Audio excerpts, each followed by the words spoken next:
Hi, I'm George, and in this video I'll show you how to use the Photoshop Elements Eraser tool to remove a background and why I prefer using a different technique to do that kind of work. Now if you like this video, make sure you hit that like button, click on share, click on subscribe. I'm trying to get to 100,000 subscribers, so every single subscription counts. If you watch my videos, make sure you hit that subscribe button. Take a look at my channel for a bunch more Photoshop Elements videos. And if you really want to learn how to use Photoshop Elements, the best way to do that is with my complete training course. And there's a link for that right down there in the description. Here's a pretty standard picture to use a background eraser on. Good contrast separation between the foreground and the background, making it pretty easy to use the tool.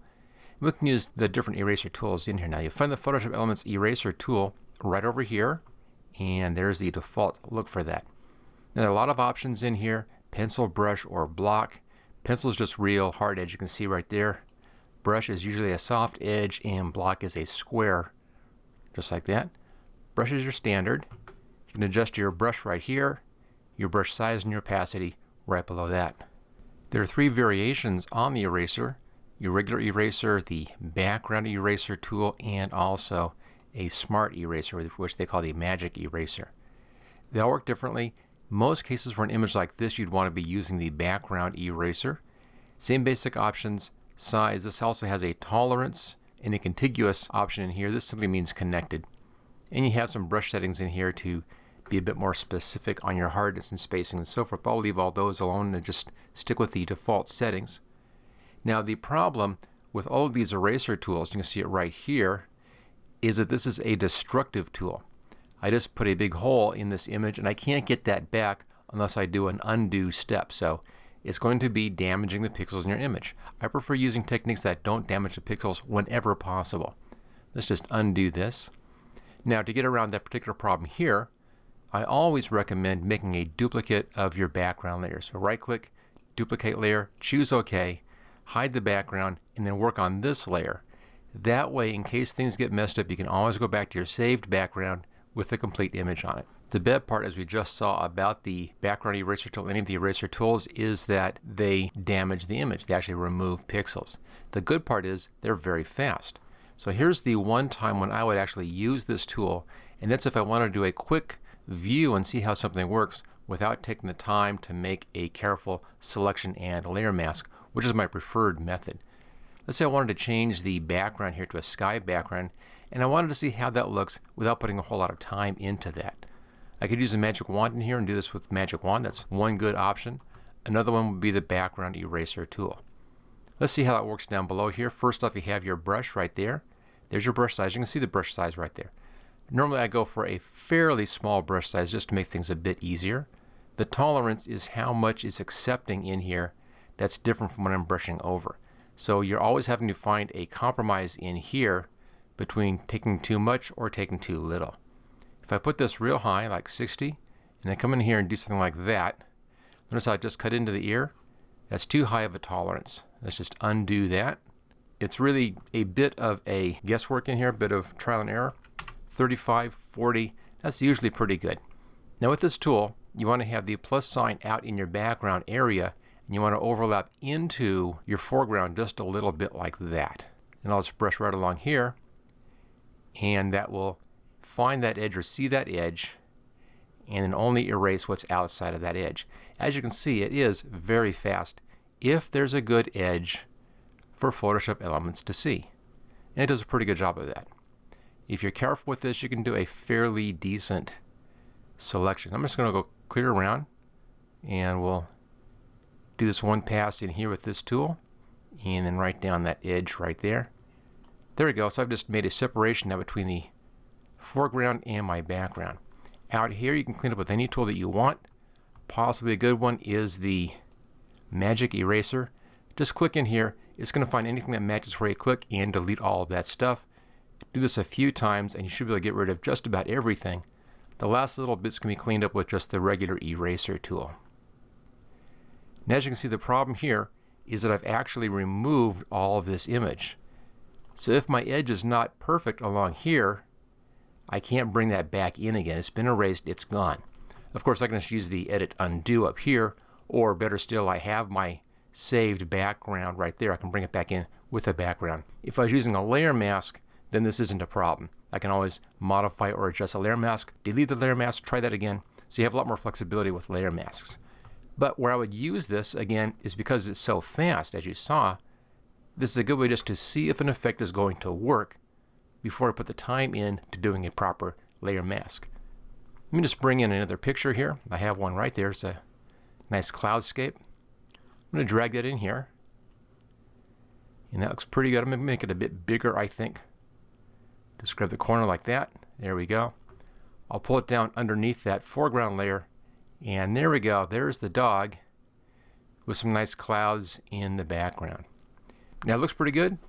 It's not a bad effect. I can say, okay, this is going to work for me. I can find a good position for my clouds that I like. But I'll still want to make a proper layer mask. If I zoom in on this, you'll see the problems with this particular tool. Right here it just kind of cuts in and it's a bit rough on the edge. I can't really go back and fix that stuff easily. So it doesn't do a great job. It's fast, it's clean, it's easy to use, and if all you care about is a real fast look, it works just fine. If you want a good job though, then you'll have to use a different technique. And here's how I'd approach that.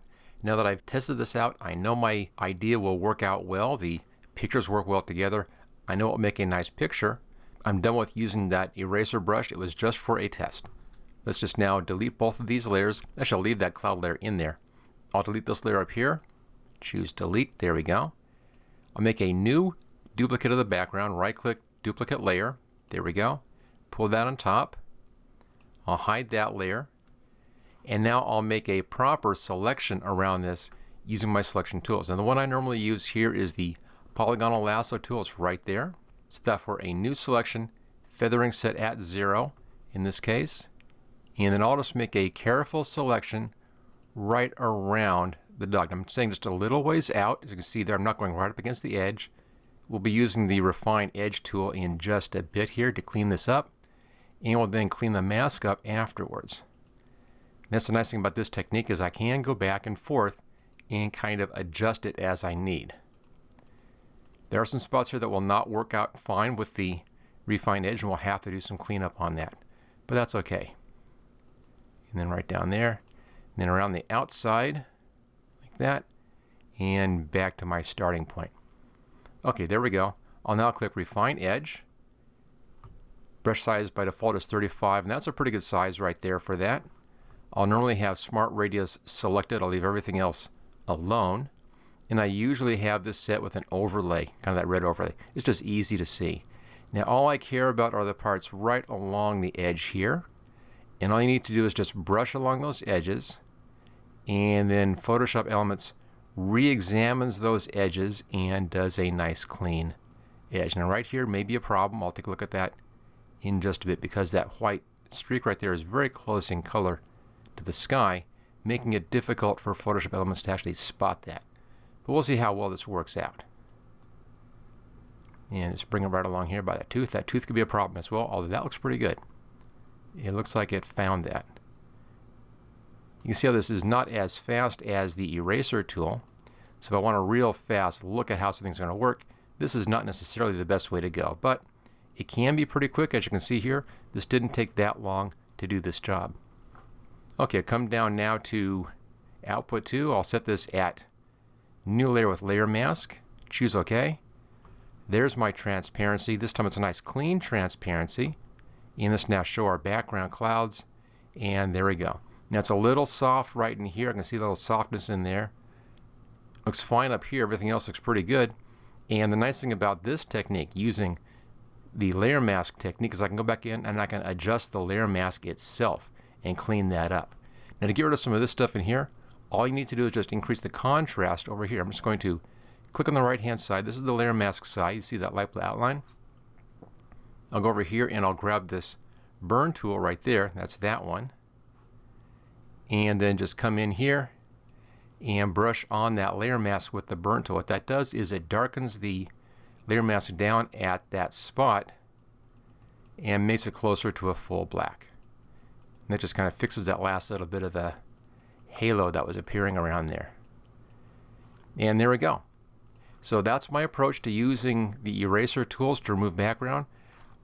I'll never use those on a finish, but I might use those like I showed here to do a real fast check, real fast, just kind of a quick and dirty test to see if my idea works and get my pictures correct and so forth.